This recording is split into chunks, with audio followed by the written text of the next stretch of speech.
It Happened on the Job, the podcast for relatable conversations with contractors. Sponsored by Goodman Insurance.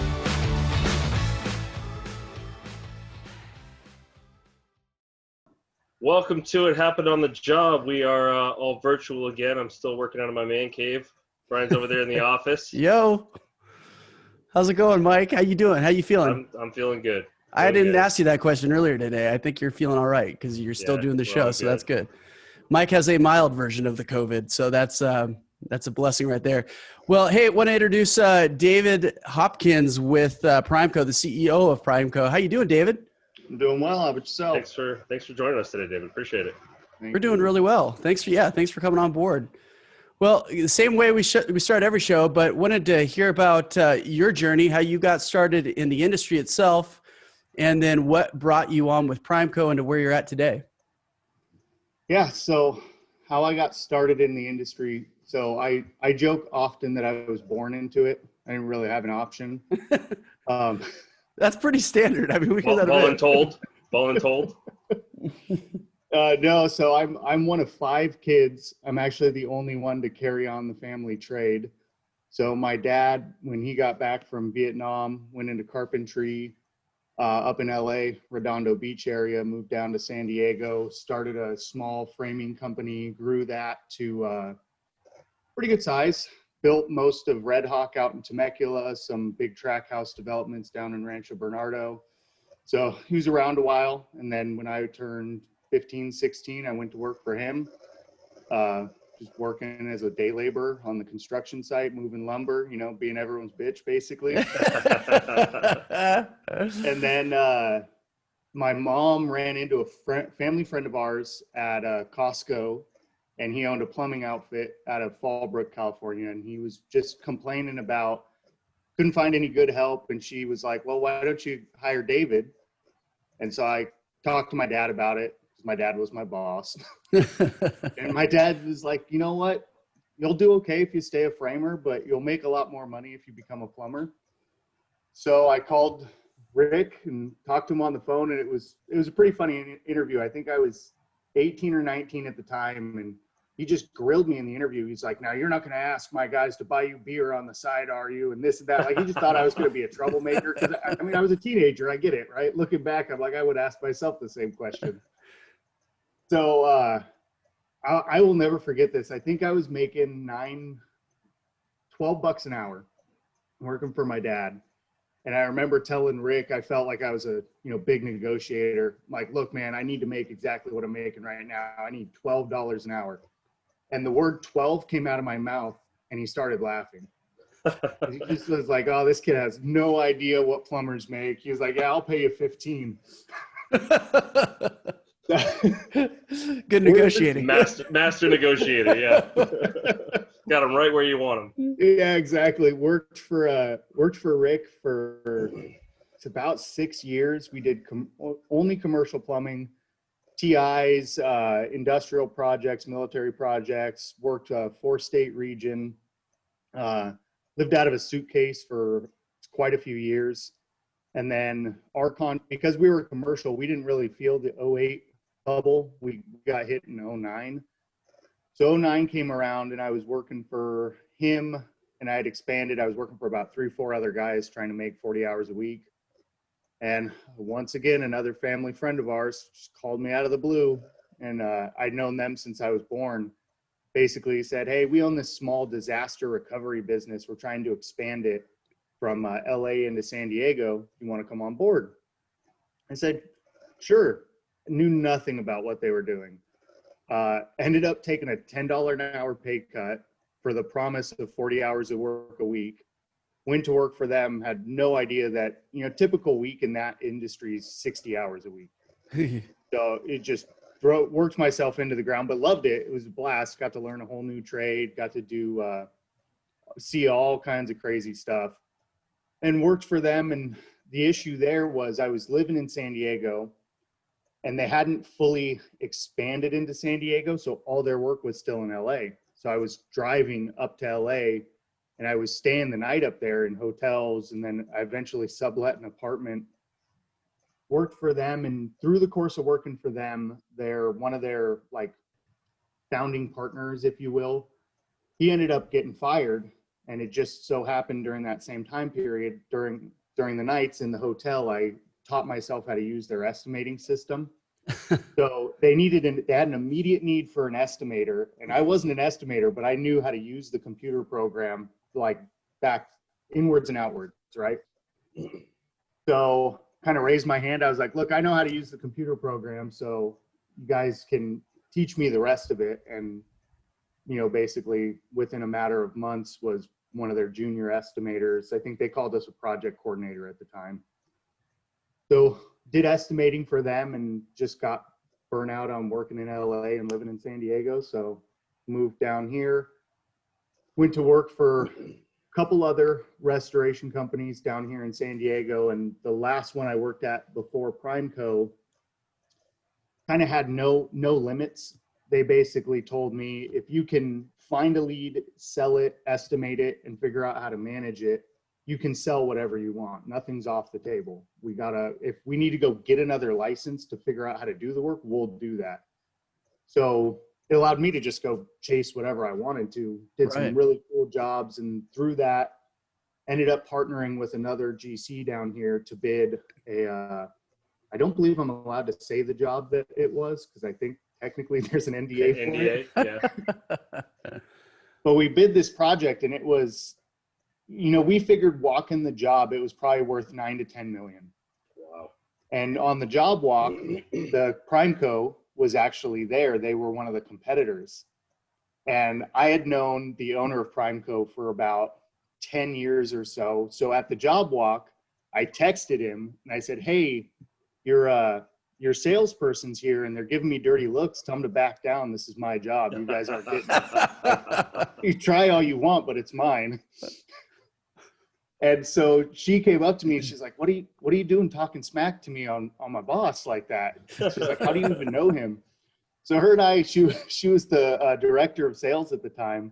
So her and I got to talking, and through just a matter of fate, the GC I had partnered with to bid this thing, they pulled out. Look, we don't want any part of it. There's something not right. We don't want the liability. It's not in our wheelhouse. We're going to drop out of the bidding process. So I called up PrimeCo, and I was like, hey, you know, company I'm working with dropped out of the bidding process. Do you want me to bid the waterproofing and the carpentry and some of the tricky trades for you guys, and you can GC it, and I'll just bid to you? And they actually weren't 100% confident in bidding it.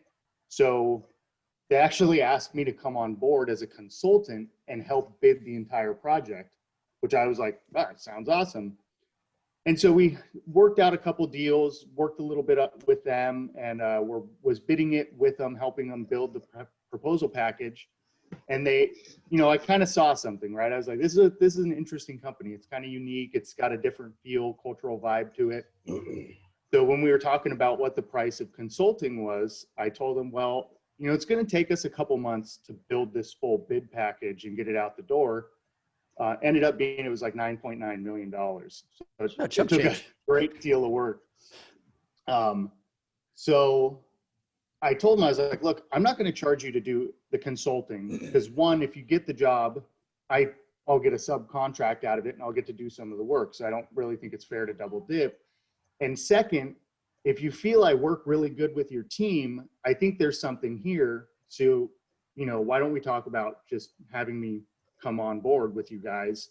And we'll use the consulting period as like a really long interview process. And so lo and behold, 2 months later, I started working at PrimeCo as a senior estimator. And the goal, when we had talked during the interview process, the president of the company actually asked me, he's like, what do you actually want to do? And I told him flat out, first interview, I was like, one day I'm going to be the COO of the company. That's my goal, just plain blunt, there it is. And so we talked about that for a while. So yeah, I went from senior estimator to chief estimator. There was a whole slew of turmoil and issues on the operational side. So last year in January, I took on the entire operational department and basically rebuilt it alongside Josh, who's now our COO. from the ground up. And then during our strategic planning session for 2021, we presented a new executive team structure to the president, and that's how I became the COO or CEO. Wow.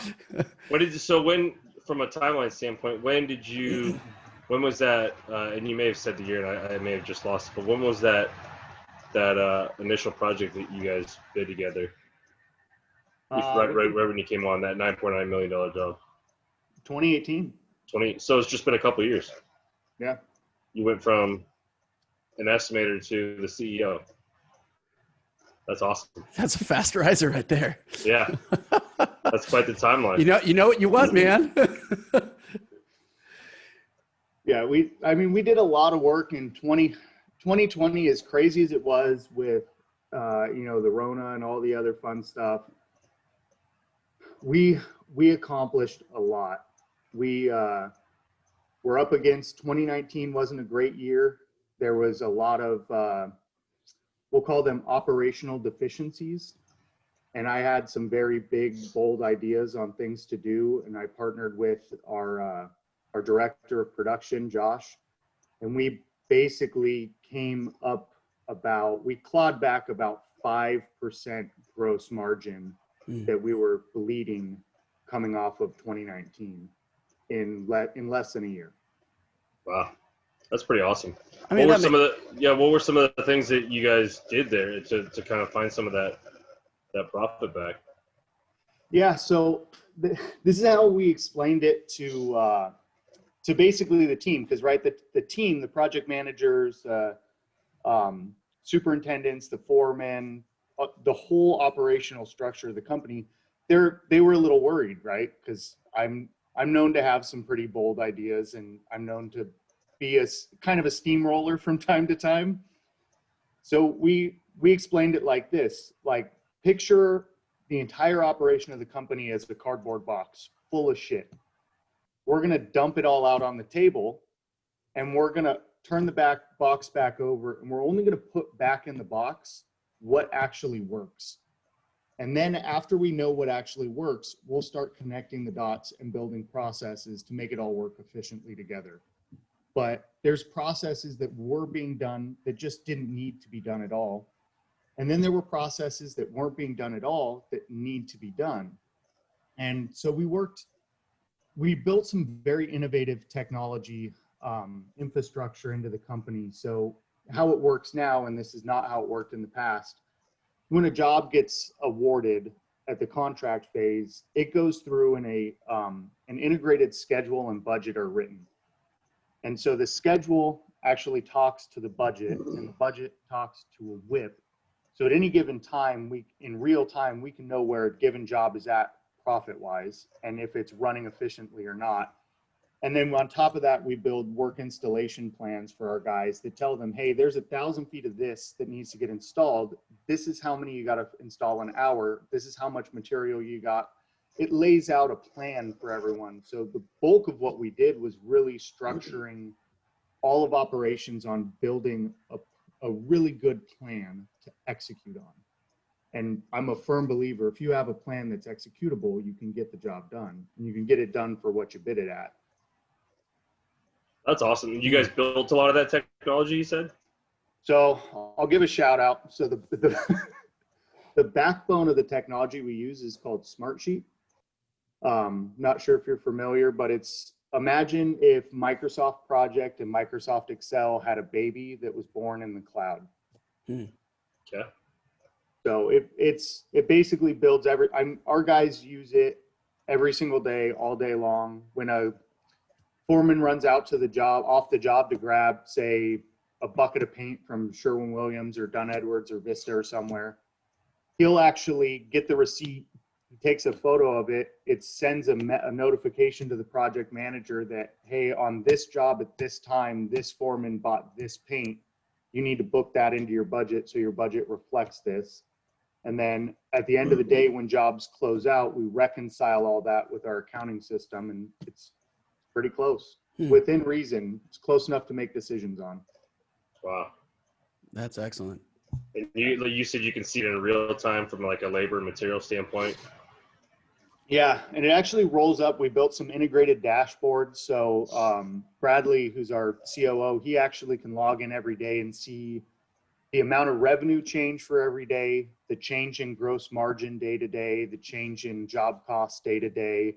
So he has real-time metrics to look at if anything's sliding or slipping, or if it's heading in the wrong direction.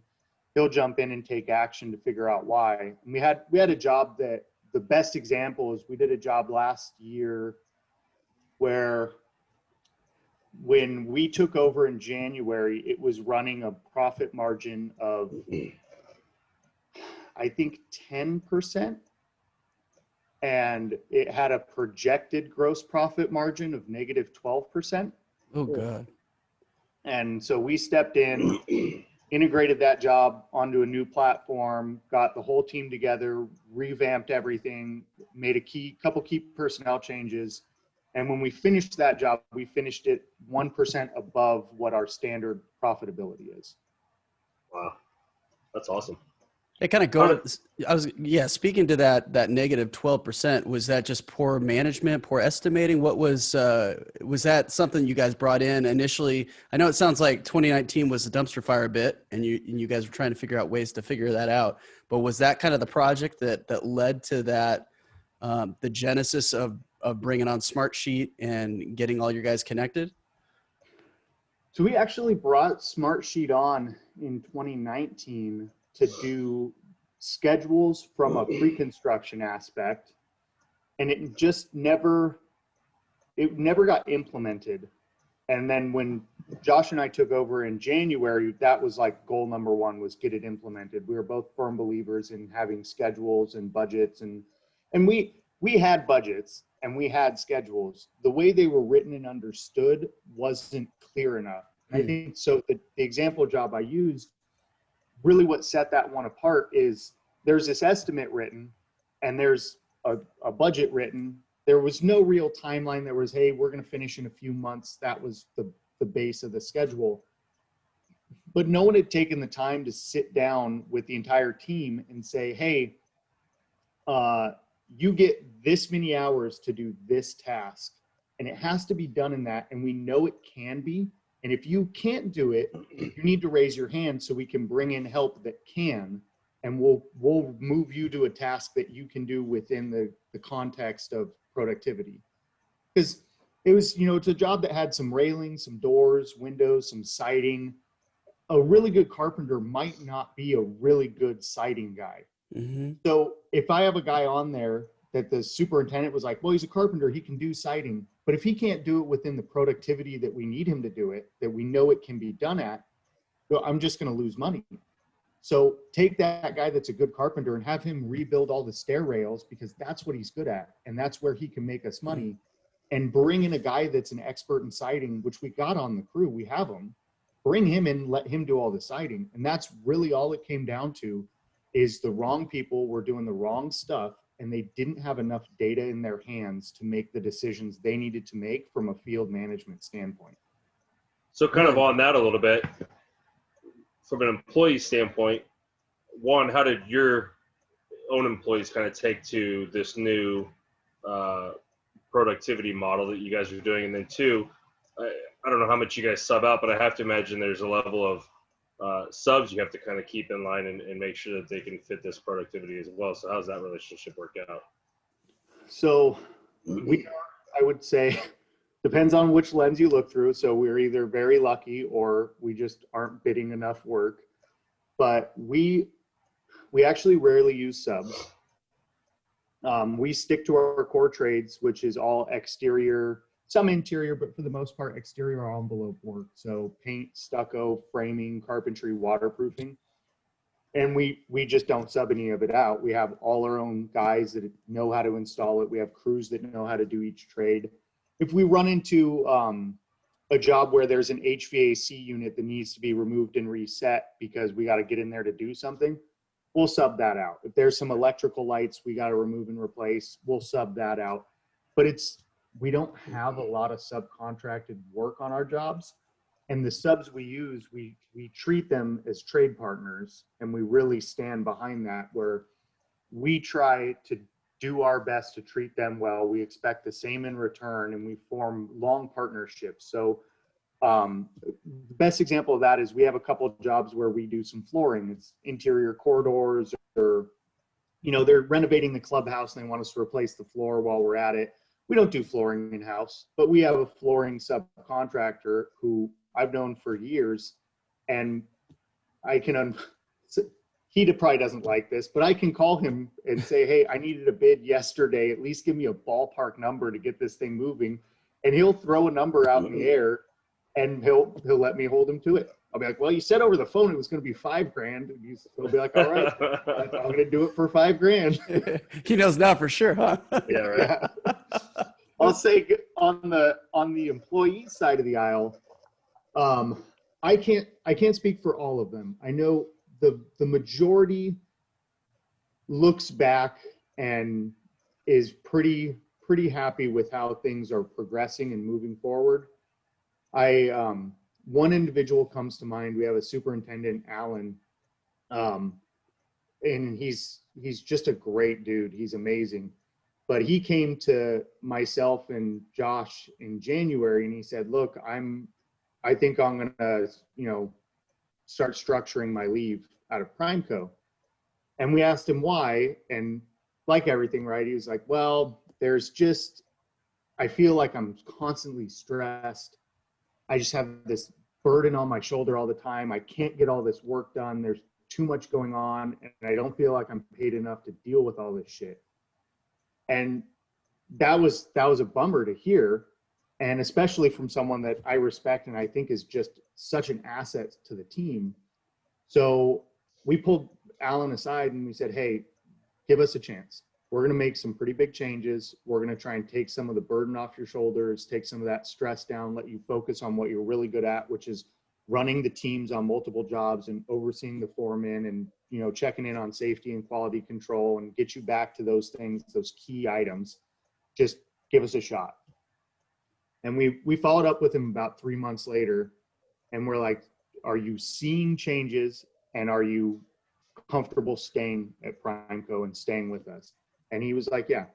He goes, I can tell that most of my concerns have been heard and been addressed, and that the way the future is progressing, I'm not leaving. I'm not going anywhere. I'm very happy with the changes that have been made. So that was a great feeling to have someone go from the brink of I'm out of here to no, I'm staying. This is good. I feel happy about this.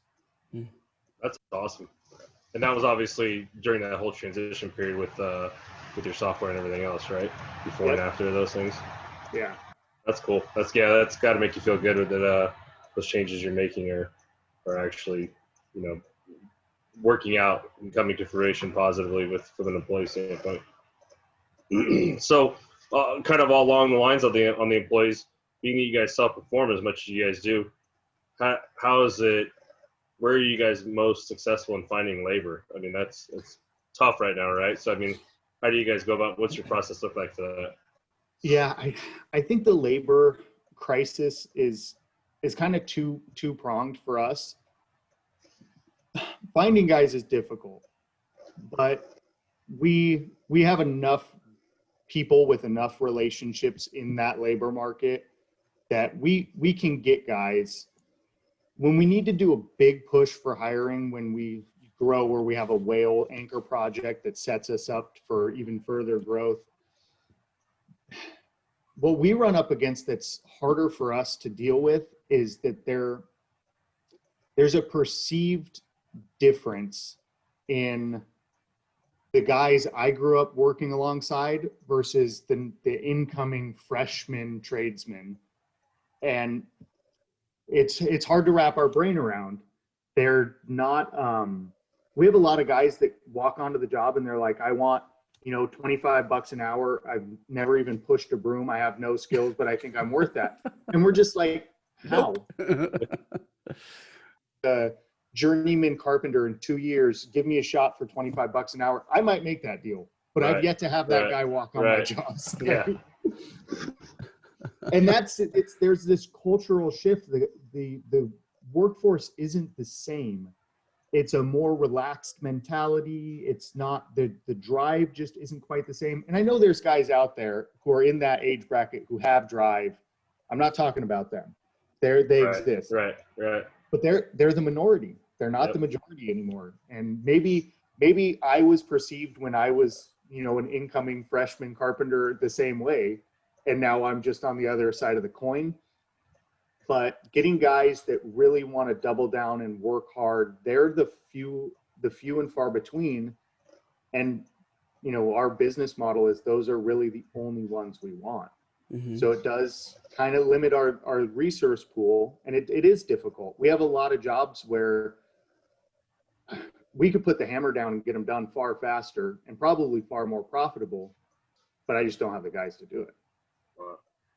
Now we're not in a crisis where I'm struggling to get work done because I have two little guys. I have guys, but again, I could probably always use more guys. Yeah. Is there any thought process into finding a way to make it work with some of those other mentality type of guys? Yeah. It's what we're trying to hone in on is really trying to figure out that every single person, no matter the trade they're in, the job title, seat that they're in, everyone has different motivators. And everyone, whether they admit it or not, has non-tangible and tangible motivators, right? A lot of people are, hey, I'm just motivated by money. That's bullshit. You're motivated by something else. We just got to figure out what it is so we can use it to our benefit. And some people want more work-life balance. So if that means we need to make offerings where we're like, hey, if I have an entire crew of guys that says we want to work 4 10s and have 3-day weekends every week, we'll figure out a way to make that happen. And we do seem to have guys that are getting comfortable with, raising their hand and speaking up on what they want and figuring and working with them. But then I have crews that if I told them you can work 6 days a week, they'll work 6 days a week. Work-life balance seems to be the biggest one. People want to, and I think that's like when I was growing up, that was always the appeal of construction, right? You start early, you get off early. You get a full afternoon to yourself. You rarely work Saturdays and Sundays. Like, it had an appeal to it. It's hard work. You don't have to go to the gym because you already put in an 8-hour workout every day. Right. Like there's this romantic appeal to construction. Figuring out how to make that come across to the next generation poses a challenge because I'm not 100% certain what those motivators are, but I'm going to figure it out. Well, yeah. When you do, make sure you come back on the show and let us know because everybody else will want to figure it out too. You will have the key to the industry for sure at that point. No doubt. Well, and I think it's so ironic too, especially with speaking to David, what you're talking about, this generation that's coming into the workforce, where we have new systems in place to measure metrics and data and efficiencies and all these different things. That a lot of them are generated by guys our age or maybe younger. And some of these, maybe a little bit older than these freshman guys coming in, but it's still part of that generation. And then we have this generation that demands, there's a sense of entitlement that, I'm 42, so I'm not a young guy, but I'm not an old guy, but I don't ever remember thinking that I, deserve a certain amount of money before I work hard. And that might just be the way I was raised, but it's just a different mentality. So I don't think that you're off base there. I think we've had a few guys on the show that have talked about that. And I think that's just that's one of the new issues that we have to find in terms of how can we generate the most out of them, to what you're saying, and finding those motivators. But at the same time, there comes a point where, sometimes it's just good to do a quick fire and move on. Right. And figuring out how to find good labor. It's a quandary. It for sure is a dilemma, especially today with what we got going on. Yeah. This idea is kind of still in the works. We got the roadmap built for it, but the rollout and the implementation is posing a slight problem just from a figuring it out, kind of angle. Yeah. But we've we're going to try this one and see if it works. We've kind of built these roadmaps. So we had the opportunity to sit down with, I feel terrible, but his name escapes me at the moment, but he's a business owner. I think he owns a plumbing outfit in I think it's in LA.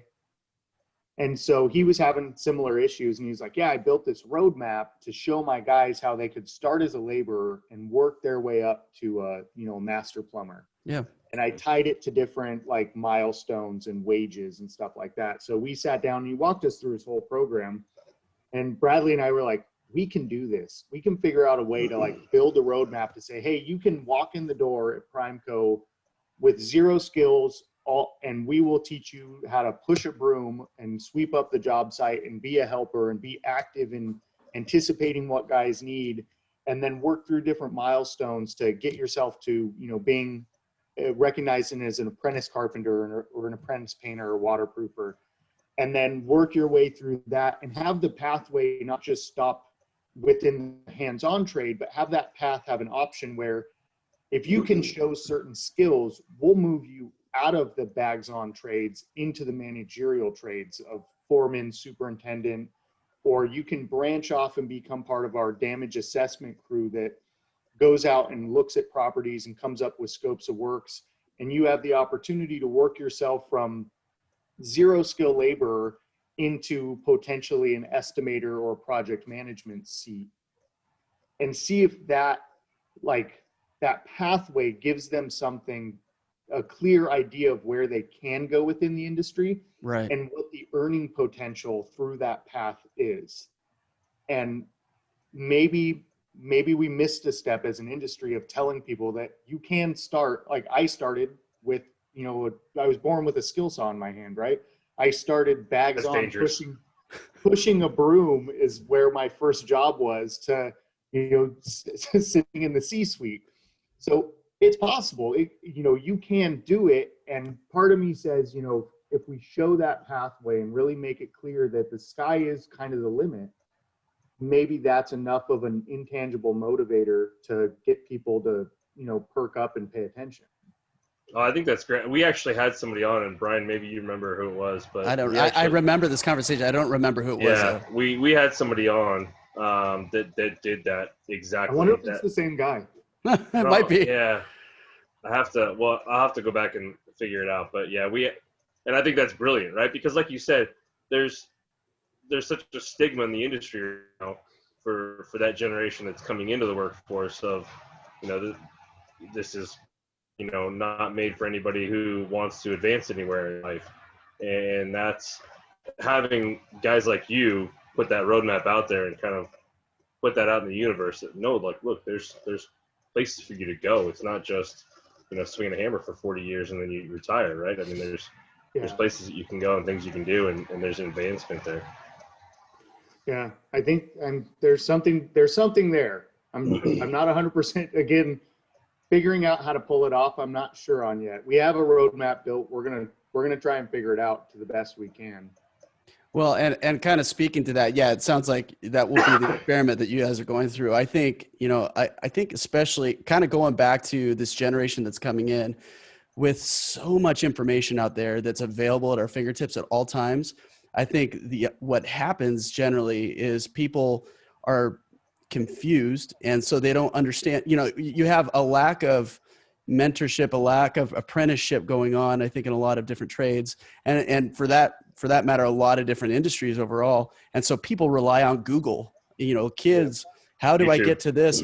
And so when they're walking in, they're so confused, they don't understand. So I think, speaking to that, having that clear, I know for me, like if I came in and I was 18 years old and you showed me a way that in, a few years I could be making six figures. And then as I get a little bit older and a little bit more mature, I'm starting to think I've got a girlfriend now, and I'm starting to think about marriage and bigger things like buying a house and all these things. You know what I mean? Like there's these like levels of understanding how I can get there and how I can attain that. I think, I know that's not going to work with everybody, but I think for somebody that would be my mentality, giving them a clear path and understanding and how to do that and coaching them through that, I think that's huge. I think we had a guy on yesterday who was talking about just the communication between, he decided to, based off his previous experience working with a construction company, he said just getting battered and bruised all the way through, he decided to start his own company, which is super, 34 years in the business. They do tenant improvements, commercial, they're doing big projects like you guys. But their biggest thing was open communication and treating their employees like their family. And they're always looking for people that they can rely, trust on, that will stay, that will work beyond the 9 to 5, that driven mentality that you're looking for. And part of that was that open communication and giving and it wasn't this guy that Mike's referring to, but I think it's the same spirit of giving them an open plan of, hey, here's how you can get there and how you can achieve that. But yeah, to your point, David, I think that's going to be an experiment, and but I think it'll be a good one though.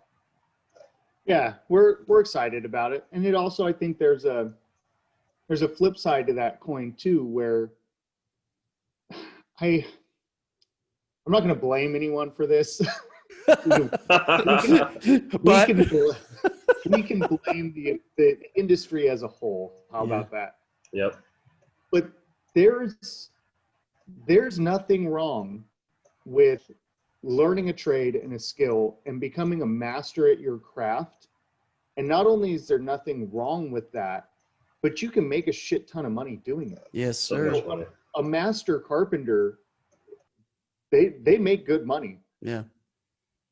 So I think that's kind of lost on, everyone wants to get a job that has a title that has this perception of more value than it might actually have, where we should celebrate the people that want to grow up and become master tradesmen and actually learn a craft and be able to build something and give it to the world, right? Yeah. Like people that build home, my dad was a home builder his entire life. And he took great pride in the fact that he built shelter for, the communities, For families, yeah. There's nothing wrong with being a master craftsman or tradesman. And I think it's something that should be celebrated a lot more than it is. Yep. Well, I think that there's a level of pride and accomplishment and whatever other words you want to use in being a master craftsman, like you're saying, but which that alone should be enough to motivate, a lot of people. But the fact that you, like you said, you can make a crap ton of money, and also like that just makes it even more like, why not, right? I mean, so yeah, I think like you said, it's just about showing that path and being able to help people see that vision of the future for sure. Yeah, we had a guy. I was a plumber, but he was talking about showing some of these young guys and how they're able to make 6 figures by the time they're 21. And I mean, I went to a 4-year college. I went up in LA, which costs a lot of money. And thank you, Dad. And but I came out of school 22 years old with just a couple $100,000 in debt, no big deal. And then you got these guys that are 21 that are literally making $150,000. And they're on their way to becoming those master craftsmen. But to that point, I mean, I graduated high school in '97, and I remember very specifically. I have a friend. I mean, he's probably more of an acquaintance now, but he's that guy that basically wore a tool belt. He helped on every project in school. He was the guy that started his own contracting company by the time he was 22, and he's making a ton of money at this point right now, and was at that point. And, but in that day, especially in the 90s, it was like, what, you're going to be a contractor? And I went to USC, which was a fairly, like, well, I'm going to USC, but this guy's laughing at me now, right? I'm coming out with $200,000 in student loans, and he's got, he's doing the exact opposite. So I think there's something to be said for that. I think this perception, and maybe that's always been the same, but this, in terms of, we just kind of like channel it in different ways, whether it's Instagram or this, whatever, but this idea of like, there's more beyond that cover, that book cover. Like if you could speak to that and teach these guys and show them, dude, you could be making $100,000 by the time you're 23 Like, holy crap, like guys coming out of college are making 50, you know, it's just with their $150,000 in student loans. So, or more now, but yeah, huge. Yeah. So kind of maybe shifting a little bit, but kind of along the same lines of that technology and that younger generation, are there things you guys are doing digitally from a marketing standpoint or advertising to either generate business or kind of put yourselves out there? Yeah. So we have revamped I would say most of our marketing efforts for 2021. That was a conscious decision made in 2020 as part of our strategic plan for moving forward. So our website has been rebuilt. I think we're in round 2 of edits. And our website's not bad now. It looks good. It's just trying to clean it up, make it a little more, crisp and just streamline it. Right. From that aspect. So that gets redone, I think, in the next week or 2. We actually retained a social media consultant because my staff doesn't have the bandwidth whatsoever to take that. And you guys, it's one of those things you have to do deliberately, right? You can't just have it and do it every once in a while. You got to be. Yeah. So once a month, they send out a slide deck of all the social media for the coming month. We review it, make some tweaks, and then it gets handled. They go through and so we're deliberate on our marketing efforts from a social standpoint.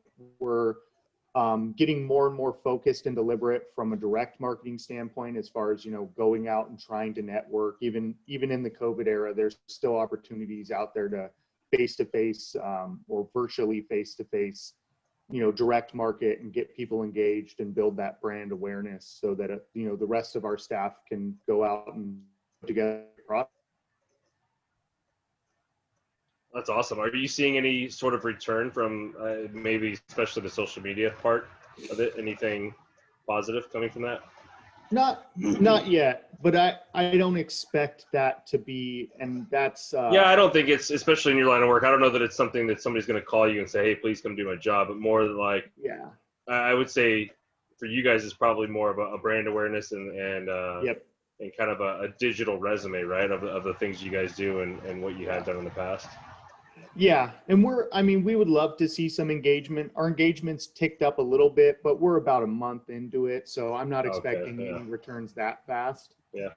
So but there's definitely our goal is to engage the communities we work with and just, build some brand awareness. And really what our focus on from a social standpoint and a marketing standpoint is really to become an educational resource to our clients and the communities we work within. So, if you got a question on, hey, here's a picture of my deck coating, tell me about it.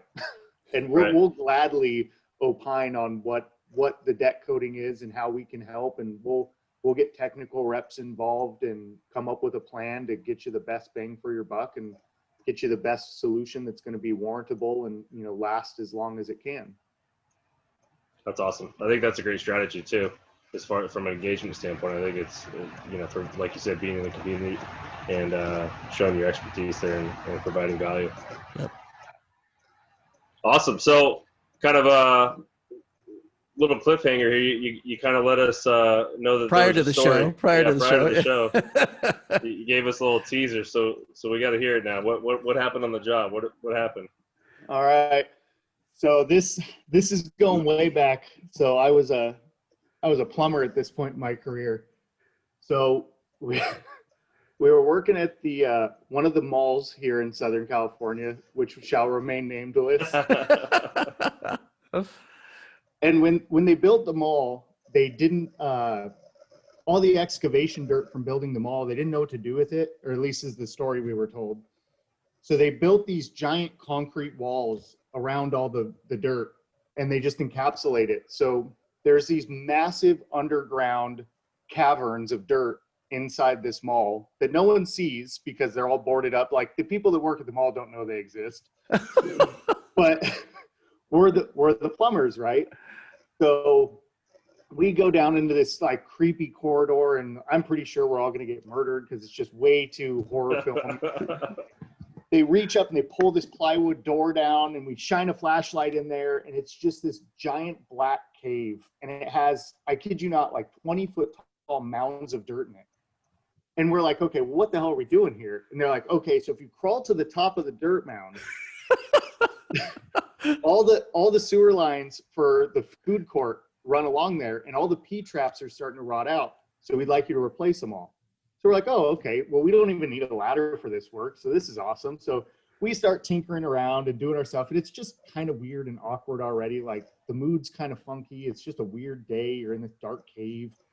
And Eddie, one of the guys I'm working with, goes, hey, David, the maintenance guy says that in the room next door, there's a Y that connects two sewer lines together that he needs replaced because it's like covered in duct tape or something.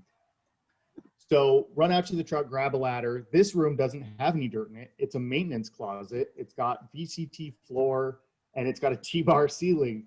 So we put the ladder up, we crawl to the top, and I tell Eddie, I'm like, look, the lid and the pipe are only like 6 inches apart, 8 inches apart, and the T-bar is like 8 inches below that. I'm 6'2", you're 5'6". You got to get up there and untape that thing. It's gonna be way easier for you. You're smaller. So Eddie crawls up, and this fitting is wrapped with, I don't know, 20 wraps of 10 mil plastic tape. So Eddie gets his knife out and he starts cutting away. No one informs us that there's a mainline blockage at the food court. Oh. No one also informs us that they're currently water jetting the line. I don't this. So Eddie cuts the pipe and pulls back the tape, and it just lets go. Oh. And he's got his head pinned up, and he's just getting pounded across the chest, right? I'm down below, and I'm like jump back out of the way, and all of a sudden I realize there's so much water that it's actually filling up the room I'm in. So I thinking on my feet, I run outside, I jump in my tool bag, and I pop a clean out in the floor in the hallway, and I start brooming water down the hallway to let it just float into the main sewer. And Eddie comes down off the ladder, and he's like, the water stopped, I'm out.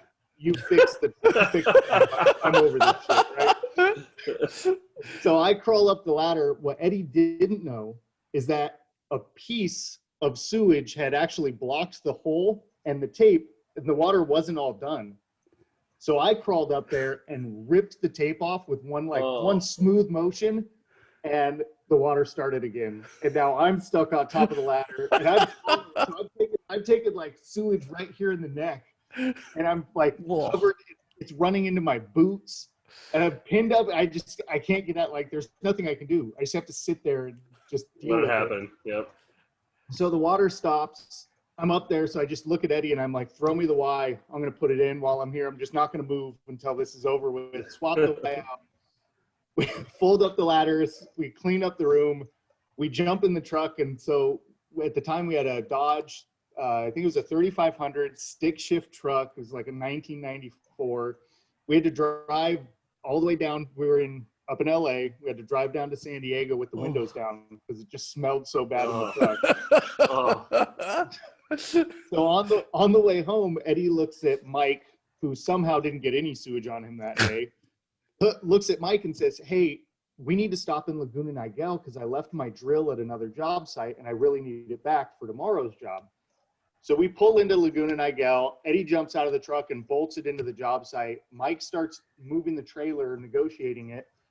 And I tell him, I was like, stop, dude, trailer's cool, it's fine. And I turn around and there's a brand new trash compactor. And I'd never seen one brand new, and I'm fascinated by mechanical objects. So I'm sitting there staring at the trash compactor. And all of a sudden I hear this hiss, and I all of a sudden am wet. And I kind of look up and I look around, and I'm literally being showered in water. And I finally turned around and realized Mike didn't listen, and he kept backing up the truck, and he backed it into the 3.5-inch water main for the mall. And he split the pipe, and it was shooting a rainbow of water all the way down. It just landed straight on my head. So I'm showered now, at least, from the sewage fiasco. Now you're rinsed off, yeah. Now we have to stay at the mall and try and fix the pipe that we broke. So we jump out of the truck. We just so happen to have the fittings, right? We cut it off. We braze a new coupling on. We're there for like 3 hours dicking around with this thing. And then we drive home. And that was probably one of the worst days ever. But 3 months later, we got a bill from the city for the water main that we broke, because apparently we let a piece of sand fall in it and it clogged the backflow down the line, and they had to repair it. And they somehow had video camera of our truck. They sent us a bill for it. Like, no, we fixed it. We're good. No. Wow. We thought we got away clean. Cleaner, at least, right? Yeah. Did you burn that truck after sitting in it for an hour in traffic? Oh man, I still sometimes, I'll never forget. I got home and I didn't talk. I just went straight to the shower. I took my clothes off outside, just left them outside, went straight into the shower. That's awesome. Man. Well, that's definitely a good one. That's a good one. Very cool, man. Well, we appreciate your time. It's been awesome. That was probably one of the better stories we've had in a long time. Oh, so for we appreciate sure. that, for sure. For sure. Before we let you go, though, we want to give you a chance to let everybody know how to get a hold of you, where to find you, websites, social medias, whatever it is. Yeah. So social media, I am only on LinkedIn. So it's just David Hopkins, PrimeCo's company. PrimeCo.com is our website. If you want to email me directly, it's first initial, last name, dhopkins@primeco.com. And the company email, if you want to email us, is contact@primeco.com. Awesome. Thanks so much, David. It's been great. Appreciate David. Guys, you too. Us. Absolutely. You have a good one. Have a good one and stay safe out there. David. All right. Bye. Bye-bye. Bye. Hey, thanks for listening. And if you've made it this far, go ahead and give us a like or 5 stars or whatever means you like us. Make sure to subscribe so you don't miss our next episode. And check out our website for more video content and extras. While you're there, shoot us a message if you want to be a guest. We'd love to have you on. Thanks again, and we'll see you next time.